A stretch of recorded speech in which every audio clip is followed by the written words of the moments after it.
Pendant longtemps, en Europe, on a regardé l'intelligence artificielle avec énormément de méfiance. Et attention, cette prudence était compréhensible. Les questions autour de l'éthique, de la vie privée, du contrôle des données sont essentielles. Mais pendant qu'on débattait, d'autres pays construisaient déjà des infrastructures du futur. Et aujourd'hui, je pense qu'il faut être honnête, l'Europe a raté une partie de la révolution de l'intelligence artificielle. Quand on regarde les États-Unis ou la Chine, on comprend vite que la course n'est plus théorique, elle a commencé depuis longtemps. Et c'est précisément pour ça que l'actualité de ces derniers jours est importante. Parce que voir EDF, Orange, Free et plusieurs grands groupes français s'unir autour d'un projet d'IA Gigafactory européenne, eh bien, ça ressemble à un réveil industriel. Comme si l'Europe réalisait enfin que l'intelligence artificielle n'était plus seulement un logiciel, mais une infrastructure stratégique. Parce qu'aujourd'hui, quand on utilise une intelligence artificielle, tout paraît extrêmement simple. On ouvre une application, on pose une question, et la réponse apparaît instantanément. Mais derrière cette simplicité, il existe une machine gigantesque. Des centres de calcul immenses, des milliers de GPU, des réseaux ultra rapides, des systèmes de refroidissement industriel et surtout, eh oui, une consommation énergétique énorme. Et c'est là que l'on change complètement d'échelle.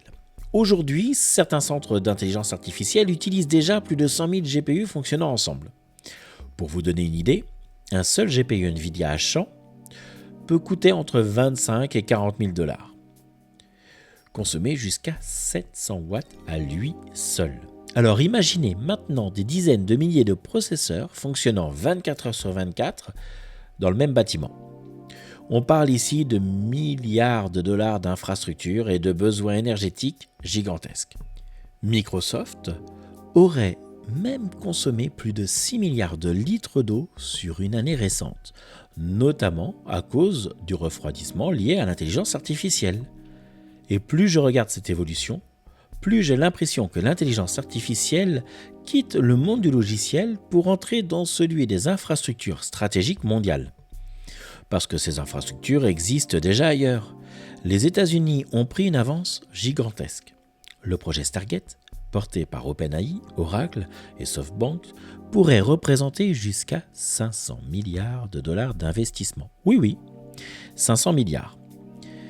Et certaines projections parlent de 10 gigawatts de puissance électrique à terme. 10 gigawatts. C'est l'équivalent de plusieurs réacteurs nucléaires entièrement dédiés à l'intelligence artificielle. Aujourd'hui déjà, les data centers américains consomment environ 176 TWh d'électricité par an.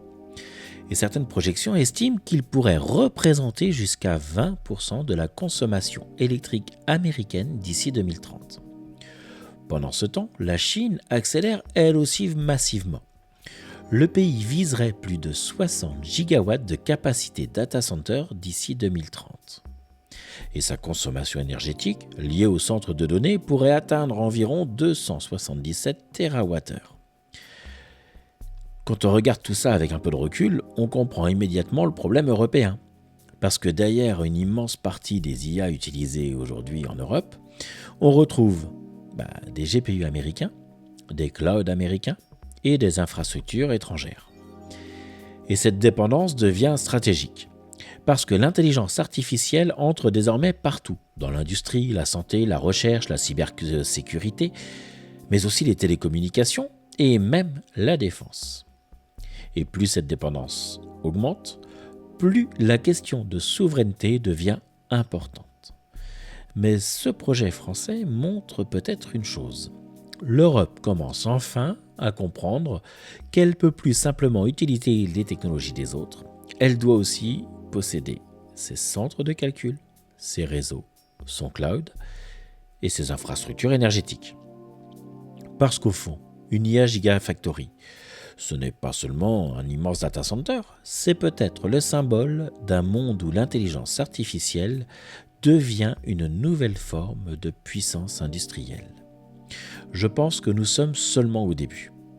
Parce que derrière cette révolution technologique, ce qui est en train de se construire, ce n'est pas uniquement l'Internet de demain, mais peut-être l'infrastructure stratégique du XXIe siècle.